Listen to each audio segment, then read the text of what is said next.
ಎಲ್ಲ ಆತ್ಮೀಯರಿಗೆ ನಮಸ್ಕಾರಗಳು. ಆತ್ಮೀಯರೇ, ಇವತ್ತು ಮತ್ತೊಂದು ಹೊಸ ವಿಚಾರವನ್ನ ತಮ್ಮೆಲ್ಲರ ಎದುರಿಗೆ ಪ್ರಸ್ತಾಪಿಸ್ತಾ ಇದ್ದೀನಿ. ಅದಕ್ಕಿಂತ ಮುಂಚಿತವಾಗಿ ಸಾಮಾಜಿಕ ಕಳಕಳಿ ಏನಂತಂದ್ರೆ, ಇಂದಿನ ದಿನಮಾನಗಳಲ್ಲಿ ಬಿಸಿಲು ಏರ್ತಾ ಇದೆ. ಆ ಬಿಸಿಲಿನ ಪ್ರಖರತೆಗೆ ಸಾಕಷ್ಟು ಪರಿಣಾಮಗಳನ್ನು ನಾವು ಎದುರಿಸಬೇಕಾಗ್ತದೆ. ಅದೇ ರೀತಿ ನಮ್ಮ ಮನೆಯಲ್ಲಿರ್ತಕ್ಕಂಥ ವೃದ್ಧರನ್ನ ಅಥವಾ ಮಕ್ಕಳನ್ನ ನಾವು ಜೋಪಾನವಾಗಿ ಈ ಬಿಸಿಲಿನ ತಾಪದಿಂದ ಕಾಪಾಡಿಕೊಳ್ಳೋಣ. ಅದೇ ತರ ಮೂಕ ಪ್ರಾಣಿಗಳು ನಮ್ಮ ಮನೆಯ ಸುತ್ತಮುತ್ತ ಮತ್ತು ನಮ್ಮ ಮನೆ ಮುಂದುಗಡೆ ಬಂದಾಗ ಅವುಗಳಿಗೆ ಬಡಿದು ಓಡಿಸುವುದಕ್ಕಿಂತ ಸ್ವಲ್ಪ ನೀರನ್ನ ಕೊಟ್ಟು ಮಾನವೀಯತೆಯನ್ನ ಮೆರೆಯೋಣ, ಅಥವಾ ಅವಕ್ಕೆ ಏನಾದರೂ ತಿನ್ನೋಕೆ ಕೊಟ್ಟು ಮಾನವೀಯತೆಯನ್ನ ಮೆರೆಯೋಣ. ಅದೇ ತರ ಪಕ್ಷಿಗಳಿಗೂ ಕೂಡ ಒಂದು ಅರವಟ್ಟಿಗೆಯ ವ್ಯವಸ್ಥೆ ಅಂತಂದ್ರೆ, ನಿಮ್ಮ ಮನೆಯಲ್ಲಿ ವೇಸ್ಟ್ ಆಗಿ ಬಿದ್ದಂತ ಡಬ್ಬೆಗಳಿರ್ತವೆ, ಪ್ಲೇಟ್ಗಳಿರ್ತವೆ, ಅಂಥದ್ರಲ್ಲಿ ನೀರನ್ನ ಕಾಳನ್ನ ಹಾಕಿ ಆ ಹಕ್ಕಿಗಳಿಗೆ ತಿನ್ನೋಕೆ ಅನುಕೂಲವಾಗುವಂತ ಒಂದು ಸ್ಥಳದಲ್ಲಿ ಇಟ್ಟರೆ ಆ ಹಕ್ಕಿ ಪಕ್ಷಿಗಳು ಕೂಡ ನೀರನ್ನು ಕುಡಿದು ಆ ಆಹಾರವನ್ನ ಸೇವಿಸ್ತವೆ, ನಿಮಗೆ ಒಳ್ಳೆಯದನ್ನೇ ಬಯಸ್ತವೆ. ಆ ಕಾರಣದಿಂದ ಬಂಧುಗಳೇ, ನಾವು ಮಾನವೀಯತೆಯನ್ನ ಮೆರೆಯೋಣ ಈ ಸಮಯದಲ್ಲಿ. ಇವೆಲ್ಲದಕ್ಕಿಂತ ಹೆಚ್ಚಾಗಿ ನಮ್ಮ ಮಕ್ಕಳ ಪರೀಕ್ಷೆಗಳು ಪ್ರಾರಂಭ ಆಗಿವೆ. ಈಗಾಗಲೇ PUC ಮಕ್ಕಳ ಪರೀಕ್ಷೆ ಪ್ರಾರಂಭ ಆಗಿದೆ. ಅದು ಮುಗಿದ ತಕ್ಷಣನೇ SSLC ಮಕ್ಕಳ ಪರೀಕ್ಷೆ ಪ್ರಾರಂಭ ಆಗ್ತಾ ಇದೆ. ಸಾಧ್ಯವಾದಷ್ಟು ನಾವು ಟಿವಿ ನೋಡೋದನ್ನ ಕಡಿಮೆ ಮಾಡೋಣ. ಮಕ್ಕಳಿಗೆ ಓದೋಕೆ ಹೆಚ್ಚಿನ ಅವಕಾಶ ಸಿಕ್ಕಂಗಾಗ್ತದೆ. ನಾವು ಟಿವಿ ಹಚ್ಚಿಕೊಂಡು ಮಕ್ಕಳಿಗೆ ಅಭ್ಯಾಸ ಮಾಡು ಅಂತ ಹೇಳಿದ್ರೆ ಅದು ತಪ್ಪಾಗ್ತದೆ ಅಂತ ನನ್ನ ಅನಿಸಿಕೆ. ಆ ಕಾರಣದಿಂದ ನಾವು ಟಿವಿ ನೋಡೋದನ್ನು ಬಿಟ್ಟು ನಮ್ಮ ಮಕ್ಕಳ ಅಭ್ಯಾಸದ ಕಡೆಗೆ ನಾವು ಕೂಡ ಗಮನ ಕೊಡೋಣ ಅಂತ ಈ ಸಂದರ್ಭದಲ್ಲಿ ಹೇಳ್ತಾ ಈಗ ಮುಖ್ಯ ವಿಚಾರಕ್ಕೆ ಬರ್ತಾ ಇದ್ದೀನಿ. ಆತ್ಮೀಯರೇ, ಕೃಷ್ಣ ಯಾವಾಗಲೂ ಕೊಳಲನ್ನೋದುವಂತ ಕೃಷ್ಣ. ಅವನ ಕೈಯಲ್ಲಿರ್ತಕ್ಕಂಥ ಕೊಳಲು ಸಾಮಾನ್ಯವಾಗಿ ನಮ್ಮೆಲ್ಲರ ಕಣ್ಣಿಗೆ ಅದು ಬಿದಿರಿನ ಕೊಳಲು ಅಂತ ಅನಿಸ್ತಾ ಇರ್ತದೆ. ಆದರೆ ಅದು ನಿಜವಾಗಲೂ ಯಾವ ತರದ ಕೊಳಲು ಅನ್ನೋದನ್ನ ಒಮ್ಮೆ ರಾಧೆ ಮತ್ತು ಕೃಷ್ಣ ಯಮುನಾ ನದಿ ತಟದಲ್ಲಿ ಏಕಾಂತವಾಗಿ ಕುಳಿತಿರುವಾಗ ರಾಧೆ ಕೃಷ್ಣನನ್ನು ಕೇಳ್ತಾಳೆ, ಏನು ಯಾವಾಗಲೂ ನನ್ನನ್ನು ಬಿಟ್ಟಿರ್ತೀಯ, ಆದ್ರೆ ಈ ಕೊಳಲನ್ನು ಬಿಟ್ಟಿರಲ್ಲ, ಏನು ವಿಶೇಷ ಅಂತೇಳಿ. ಆಗ ಕೃಷ್ಣ ಹೇಳ್ತಾನಂತೆ ರಾಧೆಗೆ, ನೀನು ಈ ಕೊಳಲನ್ನ ಒಂದ್ಸಾರಿ ಮುಟ್ಟಿ ನೋಡು ಅಂತ ಹೇಳ್ತಾನಂತೆ. ಆಗ ರಾಧೆ ಆ ಕೊಳಲನ್ನ ಕೈಯಲ್ಲಿ ತೆಗೆದುಕೊಂಡಾಗ ಯಾವುದೋ ಒಂದು ಬದುಕಿರುವ ಜೀವಿಯನ್ನು ಮುಟ್ಟಿದಂತೆ ಅನಿಸ್ತದಂತೆ ಆ ರಾಧೆಗೆ. ಇದೇನು ಕೃಷ್ಣ ಅಂತ ಕೇಳ್ತಾಳಂತೆ. ಆಗ ಅವನು ಹೇಳ್ತಾನಂತೆ, ಇನ್ನೂ ಸೂಕ್ಷ್ಮವಾಗಿ ಮುಟ್ಟಿ ನೋಡು, ಏನ್ ಅನ್ನಿಸ್ತದೆ ಅಂತ ಹೇಳಿ. ಆಗ ರಾಧೆ ಮತ್ತೊಮ್ಮೆ ಆ ಕೊಳಲನ್ನ ಸ್ಪರ್ಶಿಸಿದಾಗ ಆ ಕೊಳಲಿನಿಂದ ನಾಡಿ ಬಡಿತದ ಸಫಲ ಕೇಳಿಸ್ತದಂತೆ ಅವಳಿಗೆ, ರಾಧೆಗೆ. ಇದು ಬ್ರಹ್ಮವೈವರ್ತ ಪುರಾಣದಲ್ಲಿ ಬಂದಂತ ಒಂದು ಘಟನೆ. ಬ್ರಹ್ಮವೈವರ್ತ ಪುರಾಣ ಅಂತ ಹೇಳಿ ಒಂದು ಪುರಾಣ ಇದೆ. ಆ ಪುರಾಣದಲ್ಲಿ ಈ ಕೊಳಲಿನ ಬಗ್ಗೆ ಉಲ್ಲೇಖ ಇದೆ. ಆಗ ರಾಧೆ ಕೇಳ್ತಾಳಂತೆ, ಏನ್ ಕೃಷ್ಣ, ಇದರಲ್ಲಿ ನಾಡಿ ಮಿಡಿತ ಕೂಡ ಕೇಳಿಸ್ತಾ ಇದೆ, ಏನಿದ್ರ ವಿಶೇಷ ಅಂತ ಹೇಳಿ.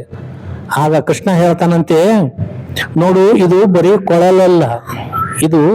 ಕೊಳಲಲ್ಲ, ನನ್ನನ್ನು ಅತಿಯಾಗಿ ಪ್ರೀತಿಸಿದಂತ ಒಬ್ಬ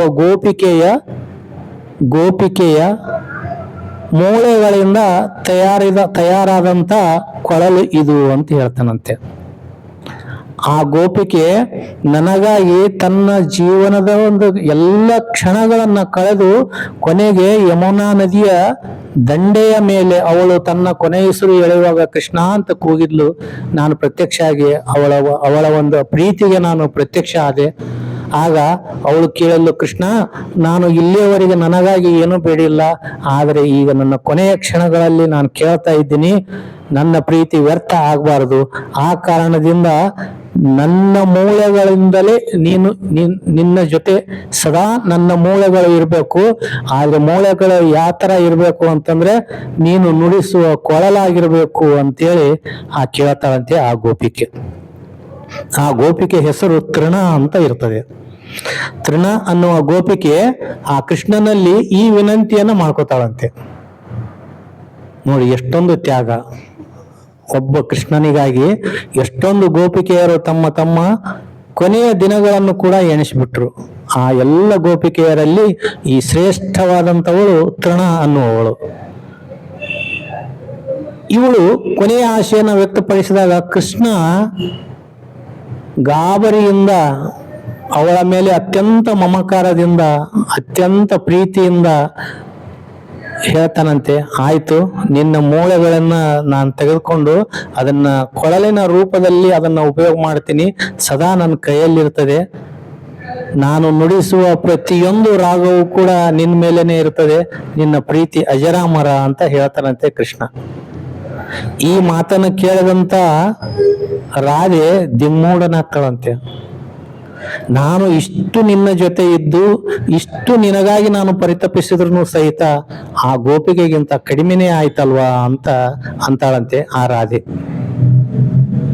ನೋಡಿ, ಕೃಷ್ಣನ ಒಂದು ಪ್ರೇಮ ಮತ್ತು ಕೃಷ್ಣನ ಒಂದು ಪ್ರೀತಿ ಎಷ್ಟೊಂದು ಆಳವಾದದ್ದು ಅನ್ನೋದು ಇದರಿಂದ ತಿಳಿತದೆ. ಆಗ ಅವಳ ಮಾತನ್ನ ಅನುಸರಿಸಿ ಕೃಷ್ಣ ಅವಳ ಒಂದು ಮೂಳೆಯನ್ನ ಕೊಳಲನ್ನಾಗಿ ತಗೋತಾನೆ. ತನ್ನ ಪ್ರೀತಿಯ ಸಂಕೇತವಾಗಿ ಆ ಮೂಳೆಯಿಂದ ತಯಾರಾದಂತ ಕೊಳಲನ್ನ ತನ್ನ ಹತ್ರ ಇಟ್ಕೊಂಡಿರ್ತಾನಂತೆ. ಇದು ಅವಳ ತೃಣ ಎನ್ನುವ ಗೋಪಿಕೆಯ ಕೊನೆಯ ಆಶೆ ಕೂಡ ಇತ್ತು. ಅವಳ ಪ್ರೀತಿ ಮತ್ತು ತ್ಯಾಗಕ್ಕೆ ಮನಸೋತಂತ ಕೃಷ್ಣ ಅವಳ ಮೂಳೆಯನ್ನ ಕೊಳಲನ್ನಾಗಿ ಪರಿವರ್ತನೆ ಮಾಡಿ ತನ್ನಲ್ಲಿ ಇಟ್ಕೋತಾನಂತೆ. ಆಗ ಕೃಷ್ಣ ನುಡಿಸುವ ಪ್ರತಿ ರಾಗವೂ ಅವಳನ್ನ ನೆನಪಿಸ್ತಾ ಇರ್ತದಂತೆ. ಅವಳಿಗಾಗಿನೇ ಆ ಕೊಳಲನ್ನ ಊದ್ತಾ ಇರ್ತಾನಂತೆ. ಮತ್ತು ಇದನ್ನ ಕೇಳಿದಂತ ರಾಧೆ ಹೇಳ್ತಾಳಂತೆ, ಕೃಷ್ಣ, ಆ ಕೊಳಲನ್ನ ನೀನು ನುಡಿಸ್ತಾ ಇದ್ರೆ ಅವಳೇ ಹಾಡಿದಂತ ಆಗ್ತದೆ, ಅವಳೇ ಕುಣಿದಂತ ಆಗ್ತದೆ. ಕೊನೆಗೆ ತನ್ನ ಜೀವನವನ್ನೇ ನಿನಗ ತ್ಯಾಗ ಮಾಡಿದಂತ ಅವಳಿಗೆ ನಾನು ಕೂಡ ನಮಸ್ಕಾರ ಮಾಡ್ತಾ ಇದ್ದೀನಿ ಅಂತ ಹೇಳ್ತಾಳಂತೆ ರಾಧೆ. ರಾಧೆಗೆ ಕಣ್ಣಂಚಿನಲ್ಲಿ ಕಣ್ಣು ತುಂಬಾ ನೀರು ಬಂದ್ಬಿಡ್ತದಂತೆ. ಆಗ ರಾಧೆ ಆ ಕೊಳಲನ್ನ ವಾಪಸ್ ಕೃಷ್ಣನ ಕೈಯಲ್ಲಿ ಕೊಟ್ಟು ಹೇಳ್ತಾಳಂತೆ, ಕೃಷ್ಣ, ನೀನು ಮನಸಾರಿ ಈ ಕೊಳಲನ್ನ ನುಡಿಸು, ಆ ಕೊಳಲಿಗೆ ನಾನು ಮನಸಾರೆ ನಾಟ್ಯ ಮಾಡ್ತೀನಿ, ನನ್ನ ಜೊತೆ ಆ ತೃಣ ಅನ್ನುವ ಗೋಪಿಕೆಯನ್ನು ಕೂಡ ನೃತ್ಯ ಮಾಡ್ತಾಳೆ, ಮತ್ತು ಇಬ್ಬರೂ ಕೂಡ ನಾವು ಸಂತೋಷದಿಂದ ನಾಟ್ಯ ಮಾಡ್ತೀವಿ, ಹಾಡು ಹಾಡ್ತೀವಿ. ಆ ಕಾರಣದಿಂದ ಕೃಷ್ಣ, ಈ ಕೊಳಲನ್ನ ನೀನು ನುಡಿಸು ಅಂತ ರಾಧೆ ಕೃಷ್ಣನಿಗೆ ಹೇಳ್ತಾಳಂತೆ.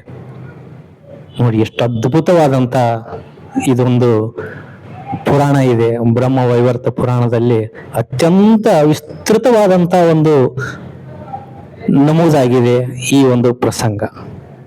ನೋಡಿ, ಕೃಷ್ಣ ಅದಕ್ಕೆ ಹೇಳ್ತಾರೆ, ಕೃಷ್ಣನನ್ನ ಪ್ರೀತಿಸುವವರನ್ನ ಅವನು ಎಂದೂ ಮರೆಯೋದಿಲ್ಲ ಎನ್ನುವುದಕ್ಕೆ ಈ ನಿರ್ದೇಶನವೇ ಸಾಕ್ಷಿ ಅಂತ ತಳಗೊಂದು ಲೈನ್ ಬರೀತಾರೆ. ಆ ಲೈನು ತುಂಬಾ ಆಕರ್ಷಕವಾದಂತ ಲೈನು. ಕಾರಣ ಬಂಧುಗಳೇ, ನಾವು ಬರೀ ಕೃಷ್ಣ ಅಂತ ಅಲ್ಲ, ಯಾರಿಗೇ ಆಗ್ಲಿ, ನಾನು ಈ ಮೊದಲು ಪ್ರಾರಂಭ ಮಾಡುವಾಗ ಕೆಲವೊಂದು ವಿಚಾರಗಳನ್ನ ಹೇಳಿದೆ. ಮೂಕ ಪ್ರಾಣಿಗಳಿಗೆ ಅನುಕೂಲ ಮಾಡಿಕೊಡಿ, ಮಕ್ಕಳಿಗೆ ಅನುಕೂಲ ಮಾಡಿಕೊಡಿ ಅಂತ.